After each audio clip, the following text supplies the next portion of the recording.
This is Beyond the Big Screen podcast with your host, Steve Guerra.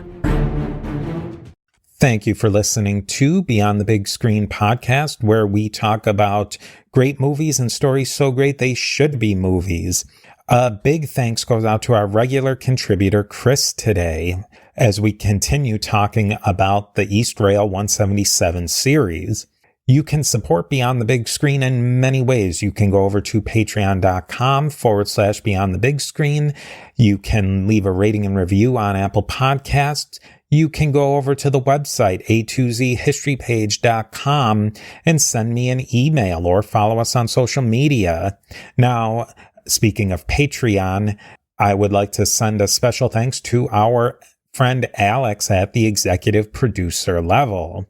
We are, of course, a member of the Parthenon Podcast Network, featuring great shows like Scott Rank's History Unplugged podcast. More about that can be found at parthenonpodcast.com. Links to all of this and much more can be found at a2zhistorypage.com.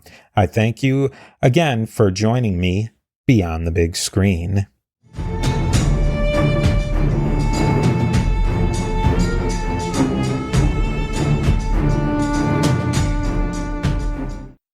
I'd like to welcome back our contributor, Chris, to continue our series on the movies of M. Night Shyamalan's Eastrail 177 trilogy. In the last episode, we discussed Unbreakable from the year 2000. This time around, we are going to talk about the 2016 movie Split, starring James McAvoy, portraying over 20 different characters. Chris, how are you today? I'm doing quite well myself. Pretty excited to talk about this movie. Like I said in the last podcast, I'm very happy you suggested this trilogy because in some ways I kind of like this one more than Unbreakable. Me and you were discussing this earlier today, and I don't know if that's a popular opinion or not. Now, James McAvoy portrays a character with dissociative identity disorder, also known as multiple personality disorder. DID is a mental illness where a person who has gone under intense trauma begins to build separate identities. There's a lot of controversy over this form of mental illness, but overall, according to some psychiatrists, the movie sticks pretty closely to the Diagnostic and Statistical Manual of Mental Disorders, the DSM-5 diagnosis of dissociative identity disorder. So we'll kind of build off of here that we're not going to pick apart too much the whole trope of DID in James McAvoy's character. We're going to take it as M. Night Shyamalan gives it to us. Now, of course, we give spoiler warnings. If you've listened to any episodes, you know that always go watch the movie, listen to the podcast, watch the movie again, listen to the podcast again. And I think you'll really get a lot out of the movie. Now, let's get started today by talking about how Kevin developed DID, because I think that is a critical point to this whole movie and how the movie really all unfolds. So, Chris, why don't you tell us a little bit about how Kevin developed this mental disorder? Yeah, so in the movie, it shows us that Kevin grew up in an extremely abusive household. His mother was beat him, and it's one good thing I thought they did in the movie is they didn't show exactly what the mother did, but you got a pretty good idea of, it was extremely traumatic. And so, as you pointed out, a lot of times the multiple personality disorders, they come about when people go through like these extreme traumatic situations and develop other personalities to help them cope with this situation. And we find out in the movie that Dennis, who is, I guess, one of the main bad guys in the movie, came about because Kevin had to become almost kind of OCD about keeping his room clean and the house clean, because we find out in the movie that seems to be one of the things that triggers off his mother's beatings of him. And then from there, I guess, to deal with the fact that he has multiple personality disorders, he starts creating like other personalities, and it becomes layers upon layers to the point that you don't Kevin's not even really there anymore, that all these personalities seem to be somewhat in an agreement, even though they disagree on the direction that it should go in, that their goal is to protect Kevin from the outside world. Yeah, so I think the various personalities, they can be really hard to follow. And the way James McAvoy portrays this is absolutely masterful. I watched a video of an interview of him and explaining how challenging this was, and that he had to act out these different personalities. And it wasn't even, he said it would have been easier if it was a smooth transition, if he went right from one to the next, because he'll skip through 5 different characters in one scene. But he says that he would have to do a hard break. And you'll see that in the movie. He breaks one character and then jumps into the next character, and it looks seamless, but it's mentally, he has to change his whole mindset on that. Give us a brief interview, Chris, give us a brief overview of some of the more important personalities, because it's really the antagonist, protagonist really all play out inside of James McAvoy's one character. Yeah, so basically, in my opinion, you could break down the characters into like 2 groups, and there's what's referred to as the Horde, which is Dennis, who is the character that has OCD, Patricia, who has like a vague British type of accent. I don't know, is that what you I would that say the accent that you were picking up on? Yeah. And a little boy who is 9 years old called Hedwig. Now these 3 all agree that the beast is a positive revelation, and want to encourage like this new 24th personality to come forward. And then there's the other ones that we don't really see a ton, but we see a bit, like Barry, who's a fashion designer, and there's another, for the life of me, I can't remember his name right now. He's like a history buff.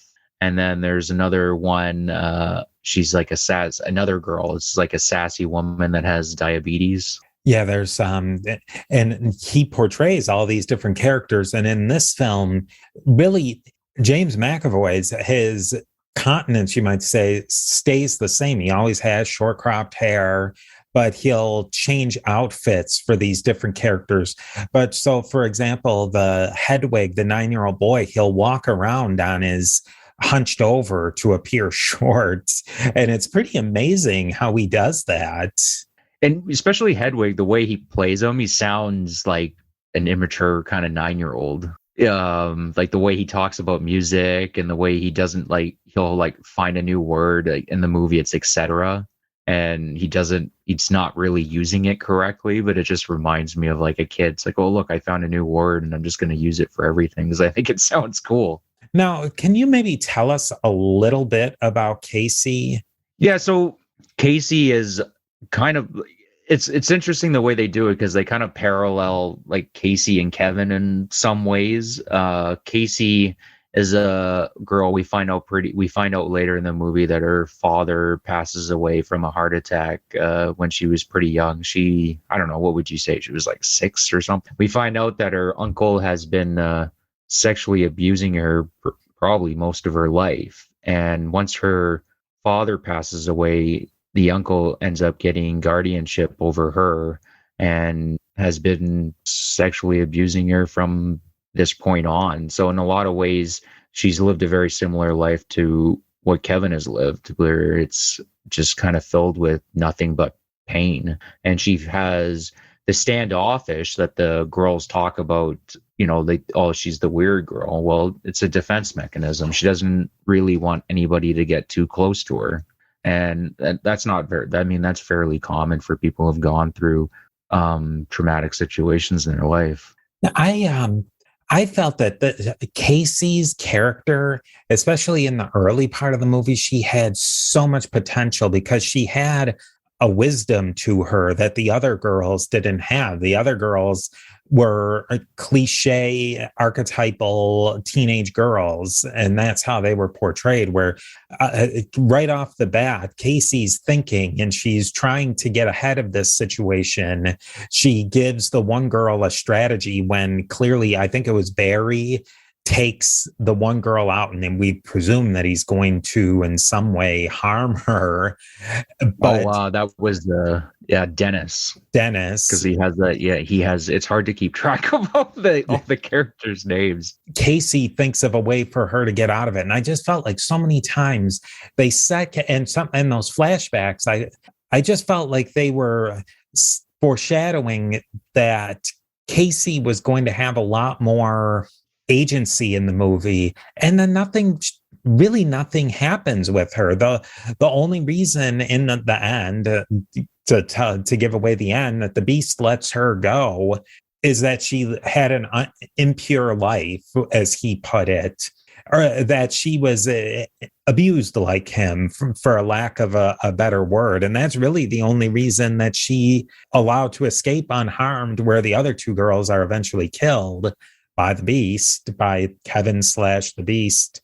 We'll refer to him probably by all of those different names, but by the main character, James McAvoy. And you kind of had some different thoughts about her. Yeah, in my opinion, like, the arc is for Casey is, yes, she's extremely intelligent, and she thinks through, the course of actions throughout the movie. You could tell that she's a fewer IQ points above the two other girls, the way she's able to pick up on things pretty quickly and trying to manipulate Hedwig, because she realizes, oh, it's a 9-year-old, maybe I have a chance. But to me, her arc is, she's in the face of her trauma, in the face of evil, she acts indecisively. Like, the first time that we see Dennis, he sprays both the other girls, and then the camera kind of slows down, and you can see that she has like a couple of seconds where Dennis is just kind of looking at her. He hasn't sprayed her yet,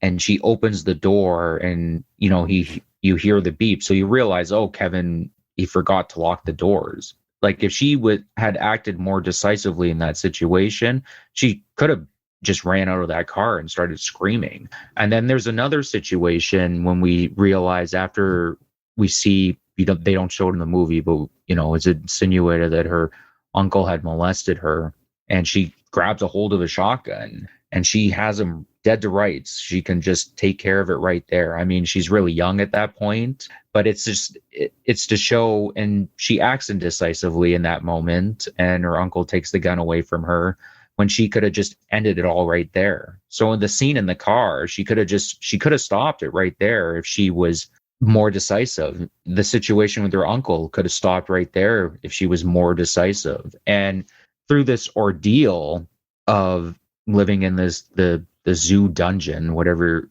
you want to refer to it as, she gets to the point when she does finally, she's let go, she's free. Kevin, the beast, lets her go because she's been broken. The cop goes to her and says, oh, your uncle's ready to pick you up. And she just gives the look at the cop like, I'm going to take care of business right here. And to me, that's her arc, is she finally, through this ordeal, the beast, or Kevin, taught her how to act decisively, like the beast does.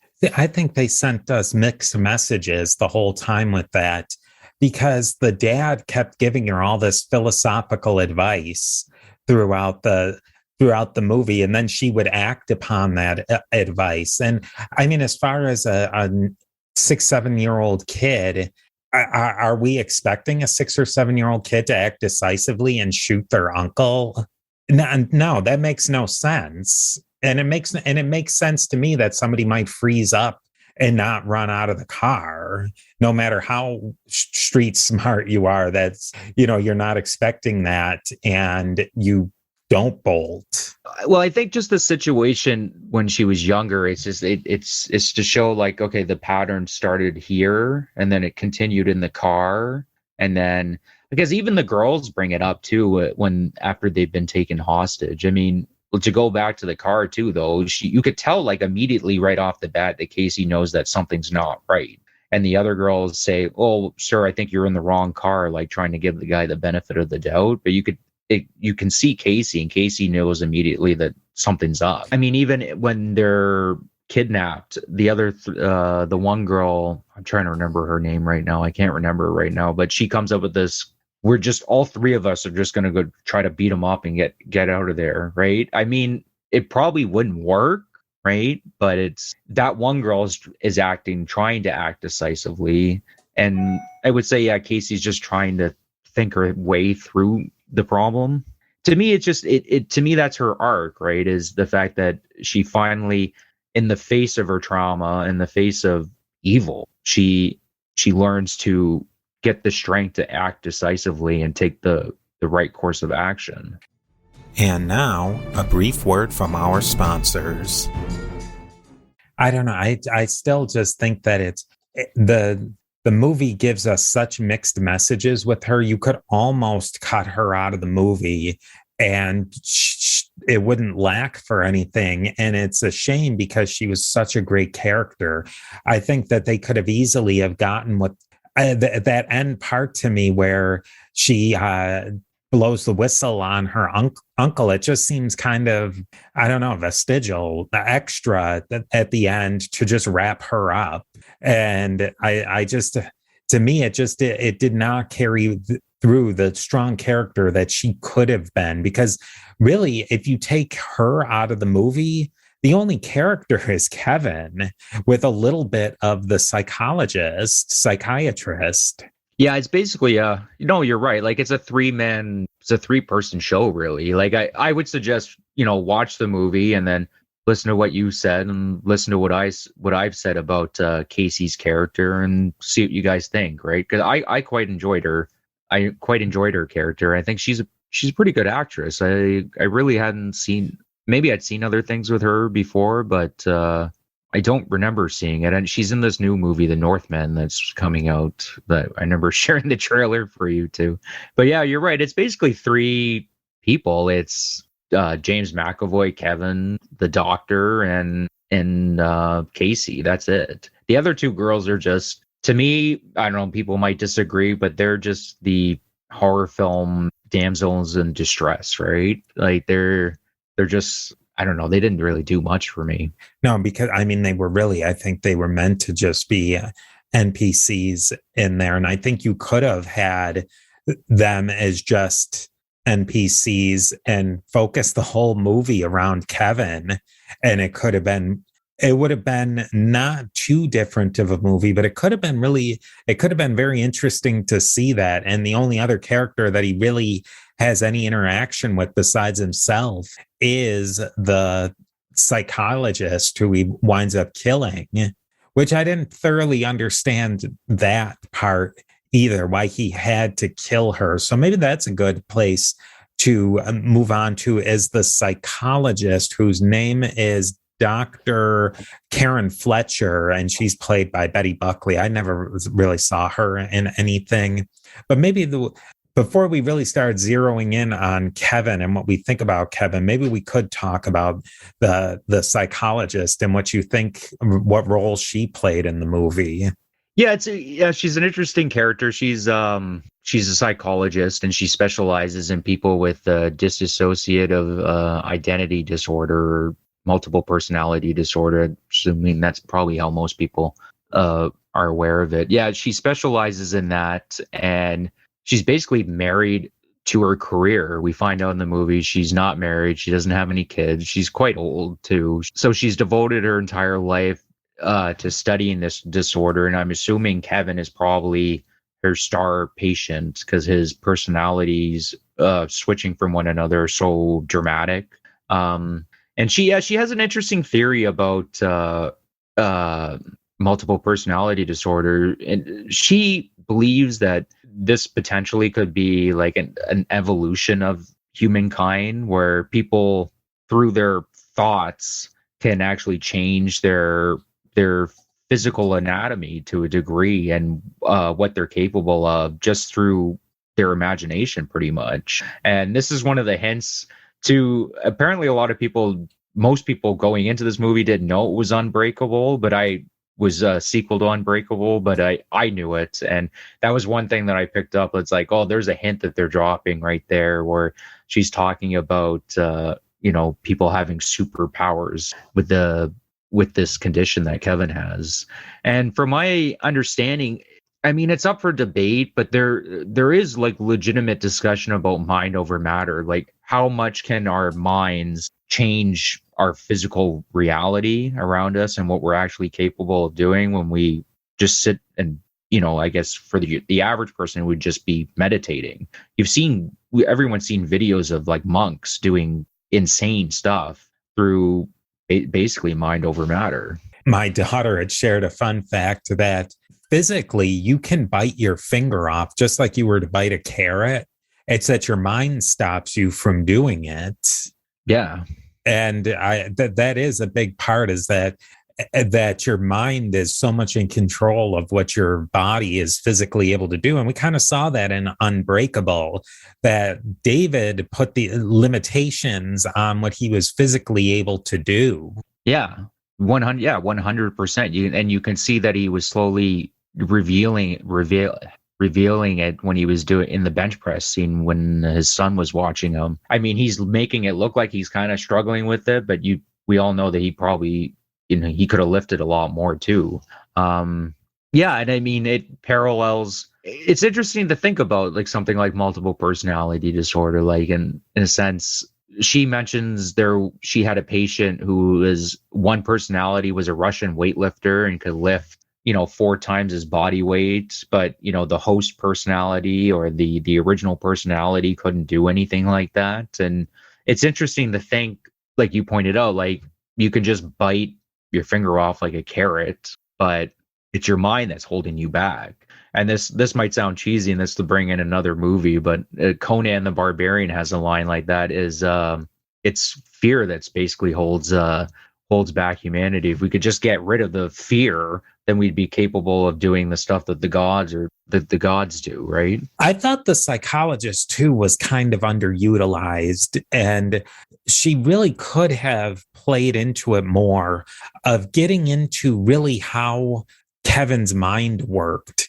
I think that they gave us some little hints about the light and who got to be in the light. And they kind of gave us a vague impression that it's everybody sitting in a room waiting for their chance to step up to the plate. Also, we get a scene at the end where Casey brings up Kevin Wendell Crumb, I guess you might say the prime personality or the alpha personality, the main, who he actually is. He's actually Kevin Wendell Crumb. And he snaps out of it and he says, isn't it 2014? He obviously knows that he loses control of the scene, of the situation, and that he's no longer in control of his body. And I just would have loved to have seen a little bit more development of Kevin, and then maybe a little bit more of the psychologist digging into what's actually going on inside of his mind. I particularly like that image that they give us of them in a room sitting in chairs, I guess, discussing and arguing with one another about, who's going to get the light, or, Hedwig made a mistake, or Patricia made a mistake, or, you know what I mean? I like that they didn't show it, because if they did show it on screen, I thought it would have been really cheesy. But yeah, you raise an interesting point, and I would have liked them to have explored, and you see it in that scene where she does call Kevin's full name and all the personalities start coming out, because Kevin actually asks Casey, just kill me. I don't want to do this anymore, because he realizes that he had killed the doctor, even though it wasn't Kevin that did it. And all the other personalities start coming out saying, no, don't do this. We'll get this under control. We'll figure this out. We're going to take the light away from Dennis and Patricia. How much, I mean, in reality, like in a sense, like if Casey did say in that situation, just pulled the trigger on Kevin, would she have been killing 24 other people?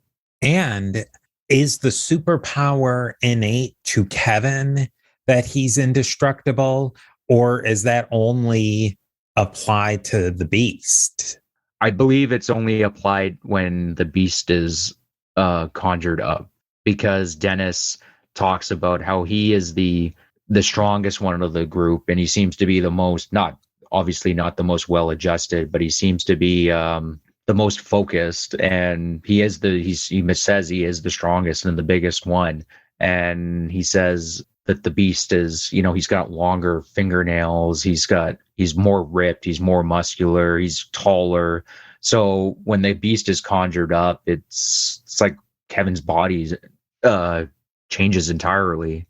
Like I wouldn't be if Dennis was shot, like we see later in the movie where the beast is shot, and yeah, I'm sure if you like took a machine gun and held it at him, you'd probably do him in, but like a single shot, it hurts him, but it doesn't kill him. I'm pretty sure Dennis probably would have died in that situation. I think that's what they were getting across in the movie, but I could be wrong. One thing that I really appreciated with the movie, it was a psychological thriller throughout the whole movie. It really didn't give us any sense of, I didn't think that the beast actually existed until that last scene. Yeah, even when I watched it, even though I knew it was part of Unbreakable, I didn't know anything. Still, at this point, when I first watched it, I didn't really know anything about Glass, which is the next movie in the series. So I knew it had something to do that it was like a villain origin story, sort of. But when they were talking about the beast, I didn't know for sure. The first time I was watching, is like this. I don't know. Is this beast just like a personality, or is it? And then they start describing him almost kind of like he's like an animal, which was a nice tie-in because the dungeon where all the girls are is below the zoo, and I'm assuming this is where the old zoo used to be, and this is where Kevin lives. So he works at a zoo, he's around animals all the time, and the beast is almost kind of an amalgamation of different types of animals. Yeah, I didn't know for sure myself, and especially if I had no idea if it was part of the Unbreakable film, that would have been like, that's what I'm anticipating. They keep on talking about this beast and something that's going to eat the impure young. I mean, what is it like? Is he just is like the next personality just a serial killer or something? I wouldn't have been 100% sure. I think that opens up the whole thing of how villainous is Kevin, because Kevin's a vessel of 23, 24 distinct people, and the beast is one of those people. And I think that kind of does get down to how real is dissociative identity disorder. If it truly is that those 23 or 20 identities live inside of Kevin and they're each separate people, then Kevin is a good guy, or this person of Kevin that houses all these different identities, he's not necessarily a villain. You could say Dennis is a villain. Patricia could be villainous. The beast is certainly villainous. I think that's where a lot of the ambiguity of the movie comes in. Yeah, because Kevin in a lot of ways is a sympathetic character. I mean, he was ridiculously abused as a child, and in the process developed this multiple personality disorder to the point where Kevin is not even there at all. He's never in the light. All these personalities came about to basically keep Kevin from actually being part of like the outside world. And basically 3 of his personalities have come up with this idea that we're going to release this new 24th personality, the Beast, which is going to be, this bloodthirsty villain that wants to eat the impure young and basically externalize their hatred towards the rest of the world for, ridiculing them and abusing them. Yeah, that's one thing that they didn't really get into that I think they could have is, again, you get some exposition that clearly Kevin didn't have, beyond just his mother being abusive. He didn't have a well-adjusted childhood, that he wasn't going to be the popular kid, or he may not have had friends whatsoever. And he must have been a loner. And in a lot of ways, he probably created these personalities as a way to connect with the world. And I think they could have played out a little bit more, some background on his childhood beyond that. Yeah, they mentioned it too. There's one of the sessions that Barry has with Dr. Karen, and Barry asks, are you married? And she says no. And she's a little surprised by it because she knows that Barry knows that she's not married. And I think that's what triggers her thinking that Barry is actually Dennis trying to act like Barry, and she starts digging into it a little bit more. But Barry says this line, "Oh, that must be so lonely." And you think about it, yeah, it makes sense. Like Kevin is never alone. He's got like a large family with them at all times, where they're in this room and they're constantly arguing with each other like any other family would. Do you think that the personalities, any of them got developed enough? I think that the three main ones, like Patricia, Dennis, Hedwig, got developed fairly well. Barry, I thought, got developed fairly well. The other ones were just, we don't really know much about them. Like the one guy's a history buff. He seems to like specialize in Indian history. And to be honest, yeah, the other ones weren't really developed all that much to me. I think Hedwig was probably the one that was developed most completely, because Hedwig, I think in a lot of ways, was Kevin solidified as a 9-year-old. Yeah. Me in particular, I really like Dennis, just his presence, and like his face just oozes terror. Like one of my favorite scenes in the movie is when the girls wake up and they find that they're in that room, and Kevin walks in and he's wearing all black, and his collar's right up, and he sits down in the chair and he's just staring at them. And the way the music's playing in that scene, I just thought it was brilliant. Like it set his character up perfectly. My only complaint about Dennis is, as crazy as this sounds, because this is a really dark movie, I would have made it darker. It's almost like they were kind of toying with the idea of like, oh, well, do we make Kevin like a serial killer, or like how far can we make Dennis a serial killer? And that I would have just went that's what Dennis does, and I wouldn't have shown anything. I just would have found, I don't know, one of the girls, when they're running away, they trip over a box and it's full of like old driver's licenses or something, because to me it seemed like that was what they wanted to do with the character, but they pulled back a bit, thinking that's going too far. And now, a brief word from our sponsors. And I don't think that would have gone too far. I think that's what it was naturally heading towards. Maybe Dennis, or who was the other male one? I could see as Miss Patricia being codependent with Dennis in being a serial killer, or helping him with these things. The other thing that I thought was done really well is it plays with us, that it draws us in, that we believe wholeheartedly that Kevin has all these different personalities, but it gives us little glimpses from the opposite side. These girls think it's preposterous. They think that Kevin's screwing with them with all these different weird, coming in and being dressed weirdly at different time, coming in dressed as a woman, coming in dressed as a little kid on his knees. It could imagine being terrified. You've been kidnapped, and then seeing this from the other side. Yeah, that was one thing that they did in the movie that was pretty brilliant, is you really get this sense of, from the girl's perspective, it's like, what is going on here? Like, which the average person would have. Like, this person that just kidnapped us, who was dressed in all black 15 minutes ago, comes in wearing a dress, talking like a woman. It's nuts.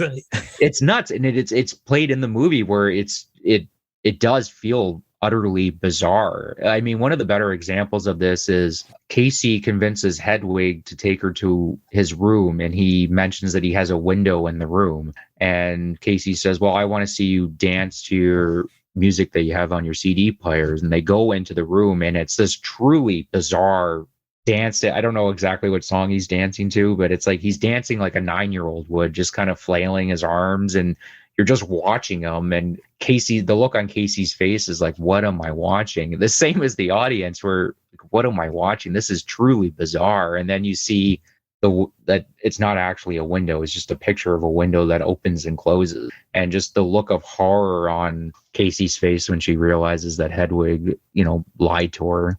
But that was another thing good thing that they did in the movie, is I read a little bit and people said like, oh, Hedwig was good relief from the overall like dreadful tone throughout the entire movie. But is he really? Because Hedwig is the one that is giving Patricia and Dennis the light. We find that out, that Hedwig has this special ability to take the light and give it to whoever he wants. And apparently Barry, who was the fashion designer, who's one of the good personalities, had this ability. So Hedwig is the one that's encouraging it. I get that he's 9, but he's the one that's giving Dennis and Patricia, he's encouraging them to unleash the beast. And when the beast finally does come, and Hedwig's not horrified by it, he thinks it's cool. Yeah, I think he's definitely a version of a 9-year-old. In a lot of ways, I think that when I watched it, first blush, not knowing that it was an Unbreakable movie, I just remember just keeping going through the whole movie thinking, is this multiple personalities real or not? I don't think I was fully convinced by this, that the psychologist was taking it so seriously, because they dropped in different hints along the way that her colleagues weren't taking her seriously with it. And then maybe she wanted it so desperately to be real that she was almost encouraging the multiple personalities. And it really isn't everything gets open like a floodgate in that second to what we've been calling the last scene, but it's really the second to last scene, the climax of the film, where we find out everything that, yes, the multiple personalities is real. Yes, the beast is real. And I think that was, to me, what was so clever about the movie, is that it really, if you didn't know it was an Unbreakable movie, a sequel to Unbreakable, and you didn't know that it really was a superhero movie, you'd have no idea. You'd still really be walking up to the cliffhanger. Yeah. It's interesting that you mentioned, I just thought of this right now, and you were saying Dr. Karen, like encouraging the multiple personality disorder because she needs to believe that it's real. Now that would have been interesting if they played with that concept a little bit more, and then she in a way created the beast by encouraging Kevin to go in that direction. I just thought of it right now. That would have been an interesting, I don't know if they decided to do things slightly different. Like, don't get me wrong, I love this movie. I think it's brilliant the way it's done, and I don't know, to me it's one of the best like villain origin stories that Hollywood's really ever done. And I thought that for me was the most clever part of the movie, is that it doesn't present us with a cartoon villain. It makes us think more about these ideas of good versus evil in a way that I don't think other comic book movies do. They really do present us with the good versus the evil. And they might, I know some of them do, but they do try and play with that theme, but I don't think they do it quite very well, to be quite honest. I think that this approached it. I think we had said this the same way with Unbreakable, that it's a mature comic book movie.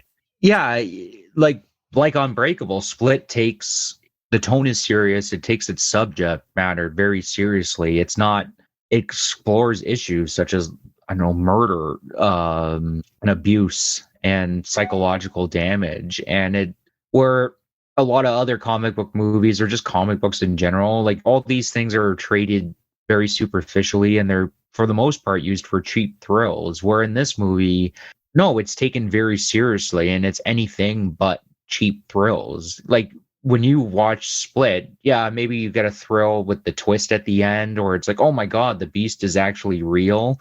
But throughout the entire movie, would you call it, it's not a thrill ride. It's not a fun ride. And it shouldn't be, because you're watching the origins of a man who's basically decided that, yeah, I'm just going to give myself completely to evil. It shouldn't be fun.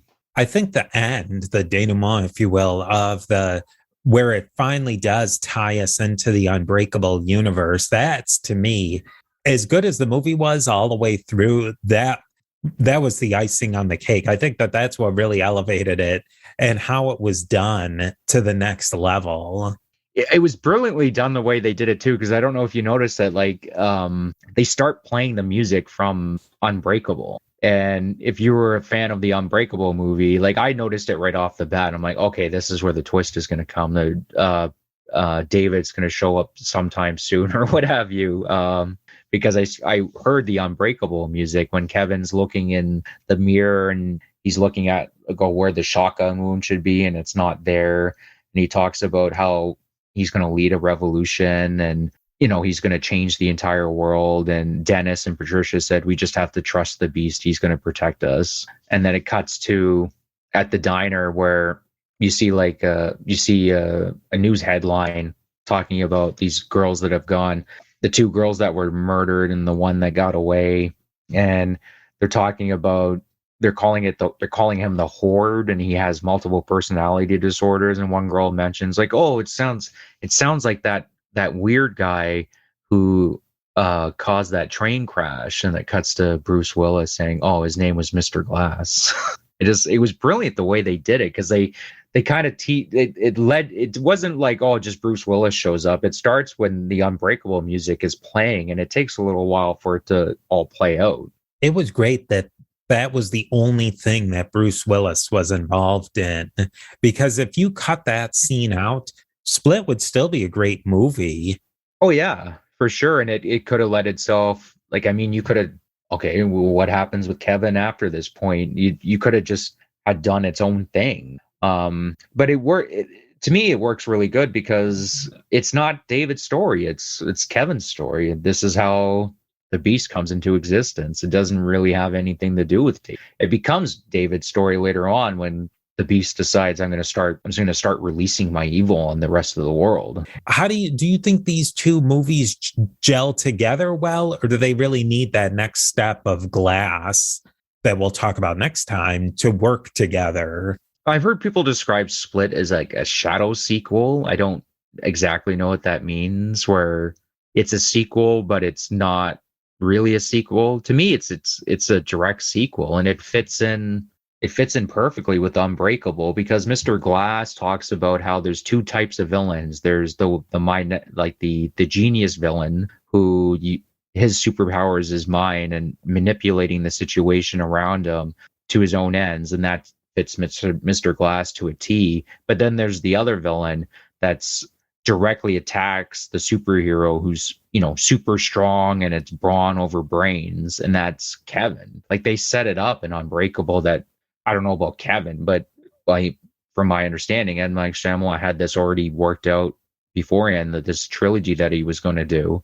They set it up that there was going to be another villain that was more brawn than brains. Don't you think, too, that this was really, they were almost seamless, that there was 16 years between Unbreakable and Split? And how many movies could you say are made 16 years apart that work so well together and are so timeless? Maybe it's something you could lend to that camera technology and film technology. Like, if you had taken a movie filmed in 1950 and then compared to one to 1966 or even 1972 or 1974 to 1980, it would look worlds apart, and you would never believe that they were a continuation of each other. But these are they're completely natural together in the way they're filmed, as well as the content. Yeah, I can't really think of anything. I can't really think of a comparison, to be honest with you. 16 years is a long time to have the movie separated. And to me, they fit seamlessly together. I know people might say like that's weird because it's like, oh, if you just take away that ending, how does it fit in Unbreakable? And I go, well, if we just change the movie, that's my response. I'm like, the ending is part of the movie, and that's why it fits in. My thought on that too is that maybe, I don't know. I also don't really understand what that word shadow sequel means, but I think they're almost parallel movies. That Split is not necessarily a sequel to Unbreakable, but you need Unbreakable and Split together to make Glass. Yeah, yeah. Well, it's a trilogy, right? Yeah. So you have the origins of the superhero, David finding out who he is, and the genius villain and Mr. Glass, and then we see the birth of the animal villain, the brawn villain, and then it all comes together in Glass. So it's a trilogy. I mean, is it a sequel? Yeah, it's the second movie in the trilogy, if you want to call that a sequel. But to me, it's all one movie. Yeah, I think that that's probably the best way to put it, is that really all three of them together are one movie, in that they all feed into one another. It isn't we pick up David's story in part 2 Split, and then we pick up David's story part 3. It's all of these characters developing and then coming to their fruition at the end of Glass. Yeah, I would like to actually sit down and watch all three of them in one sitting to get like all together and just experience it like that. I haven't done that yet. That's a lot of time. It'd be over 6 hours. So for the people who are listening out there, give us a little bit of a clue of what to expect in Glass. Yeah, to set it up. So Split was a big financial success for M. Night Shyamalan, like in terms of financial and critical success after a string of really box office bombs. It was so bad at one point. I was reading, he did a movie After Earth. I believe Will Smith and his kid was in it. I never watched it because I thought it just sounded really dumb to me. And it was a big box office like bomb. And apparently his name became so hated that they didn't actually advertise his name in that movie because they figured, oh, it would just automatically get bad backlash. That seems crazy, considering this is the guy that, did Sixth Sense and Unbreakable and so many of these great movies. But I guess it was just a string of really bad movies that people were upset about. So yeah, Split was like a revival for his career. And then here's an interesting factoid leading into Glass is Disney owned Unbreakable and Blumhouse owned Split. So Blumhouse and Disney had to come to an agreement to use all these characters together to make Glass. I thought that was pretty interesting that Disney would be willing to work with this, smaller movie company. Yeah. So to set up Glass this is where it all comes to head. Out of all three of them, I would say Glass probably is going to have the most comic book feel to it if you're watching along with us. I really enjoyed Glass. I thought it was a pretty smart way of the way they end up ending it, and it's a pretty ballsy ending in my opinion. I don't want to spoil anything, but what they did I thought was pretty I'm sure the studio was probably thinking, oh, maybe we'll try something different.